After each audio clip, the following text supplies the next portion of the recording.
Bueno, qué semana hemos visto y hemos presenciado a través de las crónicas de Juan Diego Quesada en el diario El País de lo que sucede en Venezuela, de lo que ha sido la visita, el temblor, de lo que ha significado la visita de Edmundo González a la Casa Blanca y lo que han sido estas últimas 72 horas también el ambiente político en Venezuela, prácticamente una presencia de Nicolás Maduro en televisión nacional, en cadena nacional, ininterrumpida y bueno, también la posición, hay que decirla, de México y Colombia, dos países muy importantes en la región que, dice la nota de Santiago Torrado, también desde Bogotá, dice, han hecho malabares para mantener una suerte de neutralidad difícil de sostener en el tiempo, con el propósito de no quemar los puentes con el chavismo, después de haber mediado por una salida negociada, un esfuerzo que no arrojó resultados. Hablamos, por supuesto, de la elección en Venezuela y de las actas que nunca fueron presentadas por Nicolás Maduro. Y me da mucho gusto que esté en la línea Juan Diego Quesada, periodista del diario El País. Juan Diego, qué gusto escucharte. ¿Cómo estás?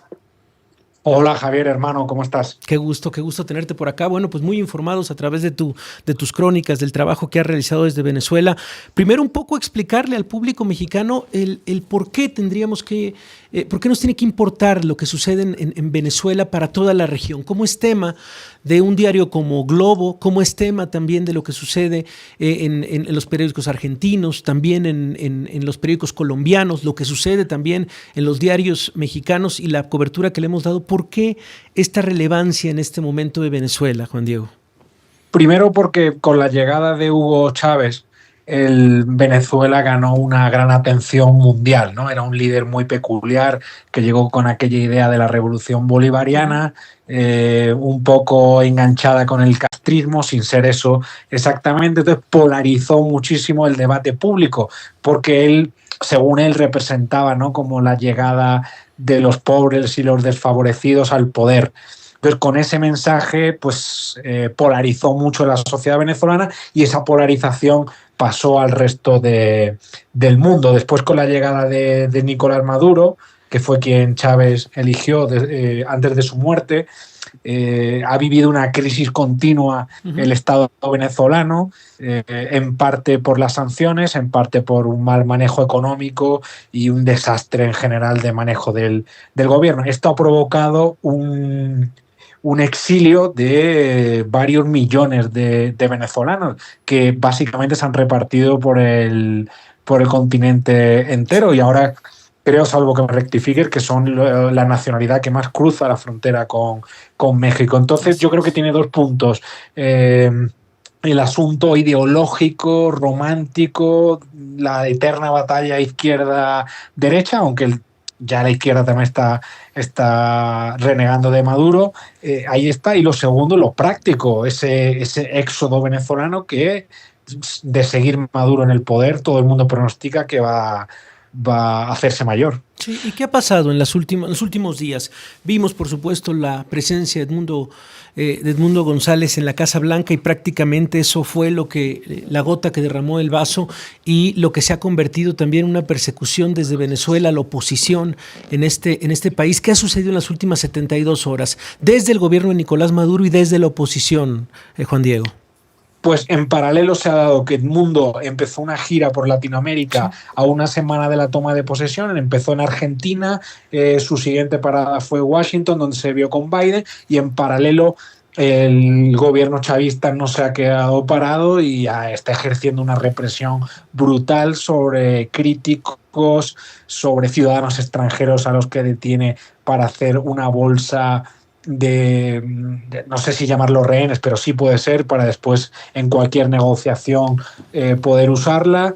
Y hay terror, hay pánico ahora mismo en Venezuela porque cualquiera puede ser detenido. De hecho, ha sido detenido Enrique Márquez, que fue un candidato presidencial que no estaba alineado con María Corina, que se le consideraba como de una oposición blanda, pero Márquez nunca creyó a Maduro, siempre pensó que había cometido un fraude, bueno, y eso le está costando ahora mismo estar desaparecido. Se entiende que está en manos del chavismo, pero la familia no sabe nada de él.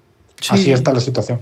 No, y es lo que hemos visto. La toma de posesión, ¿para cuándo es y de qué manera se ha citado a la prensa, Juan Diego? El viernes Es el viernes, todavía no se sabe la hora exacta. Lo está llevando el chavismo con mucho sigilo. Ha convocado a la prensa entre las 7 y las 8 de la mañana. Ya han avisado de que no se puede hacer retransmisión en vivo y que todos los aparatos electrónicos van a ser inspeccionados. Pues bueno, mira, eso de aparatos electrónicos inspeccionados ha sido habitual desde el 28 de julio, día de las elecciones, y es un motivo por el que están deteniendo a gente, porque no solo están deteniendo a opositores y activistas que son relevantes en el espacio público, a veces a adolescentes que hacen un vídeo en TikTok, Sí. tan fácil como eso. Sí, sí, sí. Estamos hablando con Juan Diego Quesada, él es periodista del diario El País, cubre la región, está muy al pendiente de lo que sucede en Venezuela, lo que sucede en Colombia también. Y bueno, pues Juan Diego, ¿importa también lo que dicen desde México? La postura, por ejemplo, de lo que está sucediendo en este momento en Colombia, lo que significa Petro, pero también lo que significa la figura de Claudia Sheinbaum, ¿tiene eco en Venezuela? Sí, tiene eco y se sienten...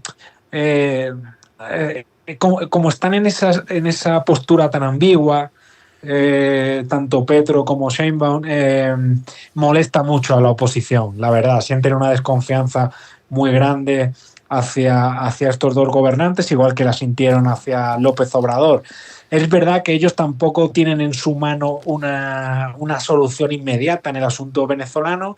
Y bueno, México tiene esta política histórica, ¿no? De no intervención, creo que se llama. Sí. Eh, y, pero Petro, y bueno, yo diría que sí, Petro y AMLO intentaron algo, intentaron sentar en la mesa a Maduro y a Edmundo para que firmasen un acuerdo, para que hubiese una especie de transición, como un diálogo de paz. No pudieron. Entonces, ahora se han quedado en tierra de nadie. A Petro le están lloviendo las críticas por mandar a su embajador. El embajador está bajo una presión tremenda. Y el dato de México ahora mismo, no sé quién va a ir a la toma de posesión, no lo recuerdo. Sí. Pero es polémico, claro. No, bueno, por lo menos lo que ha enunciado el gobierno mexicano es la presencia, sí, de algún representante, no la presencia de la presidenta, pero bueno, pues es algo de lo que hemos hablado y que también hemos repetido, al menos en este programa, y te pediría rápidamente como eso, el por qué y qué fue lo que presentó, qué es lo que dice la oposición de aquella elección tan controversial en donde por lo menos no hubo elementos fácticos que le dieran el triunfo a Nicolás Maduro. Es por eso y es eso lo que nos tiene en este momento, Juan Diego. Mira, el sistema electoral venezolano, aunque alguna gente se ría, es fuerte. Es muy difícil de hacer un fraude. Entonces, como está todo sistematizado, está todo informatizado, cada persona que vota lo recoge un primer colegio electoral. Ese colegio electoral manda la información a Caracas.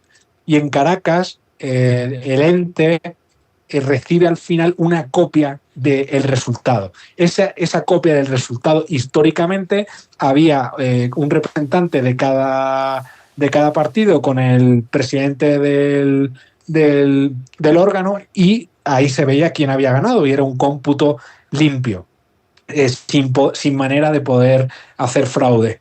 Ese papel nunca se ha mostrado públicamente. Elvis Amoroso, que es real, de hecho es un amigo íntimo de Maduro, nunca ha enseñado ese papel. Y como la oposición creyó que esto iba a ser así, que ellos iban a cometer ese fraude, mandó a gente por todo el país a recoger copias de esas actas. Entonces, recogieron copias por todo el país. Y sumando esas actas, según su conteo, hay una paliza de Edmundo a Maduro, le dobla en votos. Y esas actas ya han sido cotejadas por el Centro Cártel, por la OEA, o sea, serán por verdaderas. O sea, es evidente que Maduro cometió un fraude, eso yo creo que ya no está bajo ninguna discusión. Juan Diego, te agradecemos de verdad el contexto, el recuento y estamos al pendiente de tu trabajo, por supuesto, en el diario El País. Gracias, Juan Diego, por el reporte. Querido, un abrazo, chao. Un abrazo grande, es Juan Diego.